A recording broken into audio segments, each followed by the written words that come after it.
Welcome to another second stimulus check and second stimulus package update. Boy, oh boy, where do we even begin? So in this update, firstly, we have to address the alarming news surrounding the president, and we're also going to provide an update on the next stimulus package, subsequently after following the passing of HEROES 2.0, the second revised version of the HEROES Act last night. And if you didn't catch my emergency video last night, click that link down below in the description after you're done watching this video, where I go more into depth about the HEROES Act, and then I also did another video covering the entire act and what it includes. Those links will be down below in the description. And by the way, if you have been thoroughly enjoying my stimulus package updates, I try to be up to the minute, up to the second, even in some cases like last night, where literally the news broke during the video.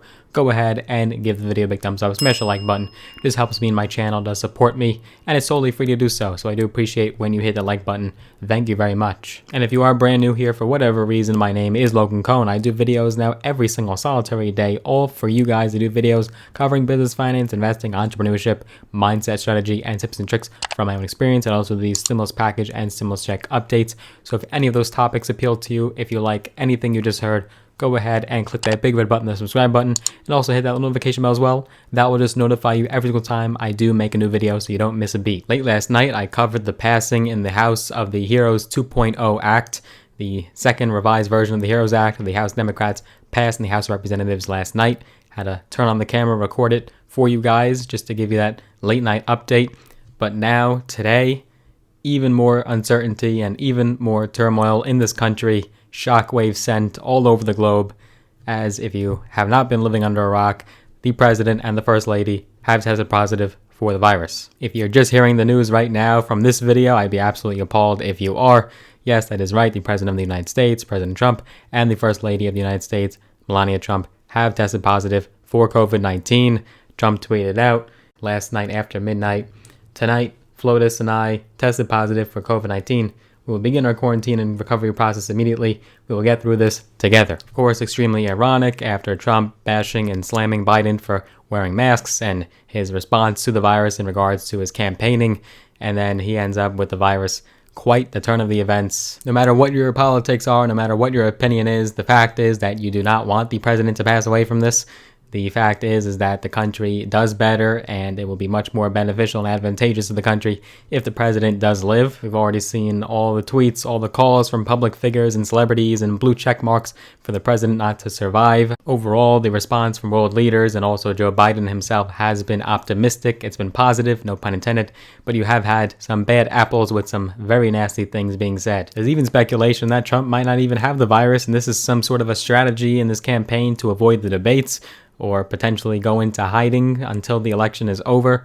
Who knows? So we ultimately did have to address the elephant in the room, but because this is a stimulus check and stimulus package update, how will this actually affect the next stimulus package, and could this hinder and upend the next stimulus package being passed? So as it stands right now, the president has reportedly experienced mild symptoms from the virus, but is expected to continue his duties while in quarantine at the White House. Now, it's mostly all speculation right now of how his diagnosis will impact the finalized version of the next stimulus package. The good news is that negotiations are continuing, and the effort to reach a bipartisan compromise before the election has not stopped. But according to the House Speaker Nancy Pelosi, she had basically said that this will change the Republican perspective of how this pandemic is viewed from that party. She had said, quote, "This kind of changes the dynamic. Quote, maybe this will be the moment where people will say, okay, masks, sanitation, treatment, it might be a learning experience." Now, it is worth noting that if the HEROES Act passed the House last night, which it did,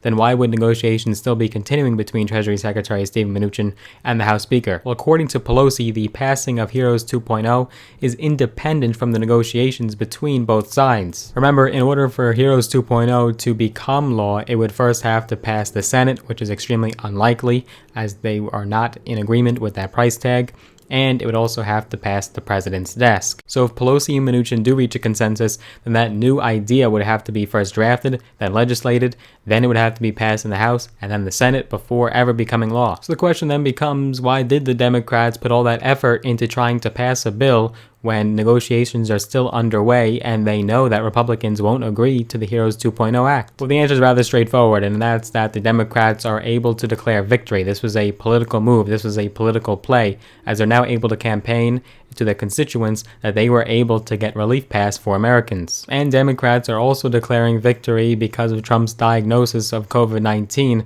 that this will stop him from campaigning for at least 2 weeks, as you do have to quarantine for 14 days, and Trump will be forced to do virtual events from his home, just like Joe Biden was doing. So the fact is, Democrats have been on somewhat of a winning streak after Trump's debate performance was widely criticized and viewed negatively.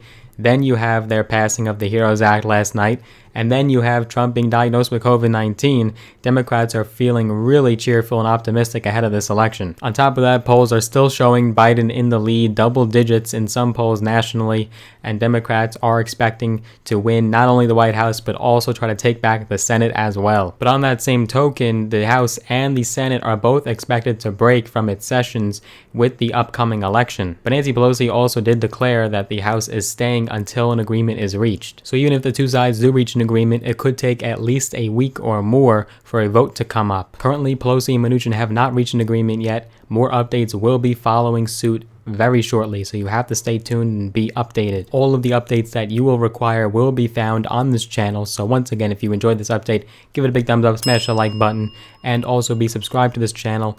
Don't miss a beat. Hit that big red button and the notification bell as well. I do look forward to seeing you in the next video.